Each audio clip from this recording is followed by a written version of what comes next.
I would honestly change or improve, let me say, Yeah. the way we educated teachers and principals. Let me put educators in there. Okay. I think when you look at a lot of it, it's a 4-year degree or a lot of 2-year programs that teachers are forced to endure and go through. Oftentimes, those courses are based on theory and they're very cerebral. And I'm not saying they're not necessary, but I think we need to consider other trains of thought. So, for instance, I firmly believe that experience is the best teacher. Yes.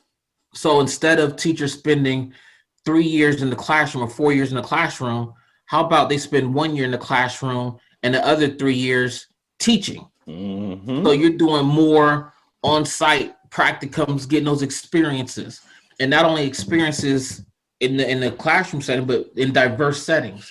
So you may have a teacher in the inner city, in the suburbs, in the private sector, in the charter school sector, in rural. That way, that teacher has a clear understanding specifically of what are some of the demands I'm going to be going into. When I watch young teachers come in, they're educated, they're passionate, they're motivated, but sometimes they hit that brick wall because they were never prepared mentally for what they were going to experience.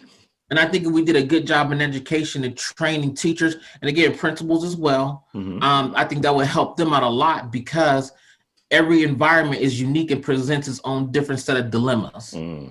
And so when you strategically focus your energy and time in trying to address those specific issues that you're passionate about, I think, man, it'll close the gap wholeheartedly that you often get. And I think a lot of times it will refrain teachers from burning out so quickly and deciding to quit when you look at the statistics of the amount of teachers that quit in their first 5 years.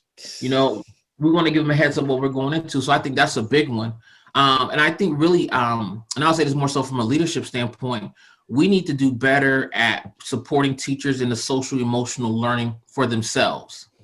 You know, it's important when we talk in terms of students because we have to, but when you think in terms of what teachers experience, I think us as administrators have to be more mindful, supportive, and may even need greater training in how to provide services and supports, motivation, and all those things for teachers on a regular basis, whether through words, through actions, through behaviors and deeds. And I think when you look at, you know, when I came out and got my license many years ago, that wasn't even a course. That was just something either you do. I had good coaches, and I quote them a lot. I read some books. But as an administrator, you have to be able to pour into your teachers so your teachers can pour into the students.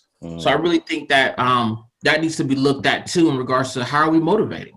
You know, how are we motivating and supporting teachers because they need that? It's a hard work. It's a hard job.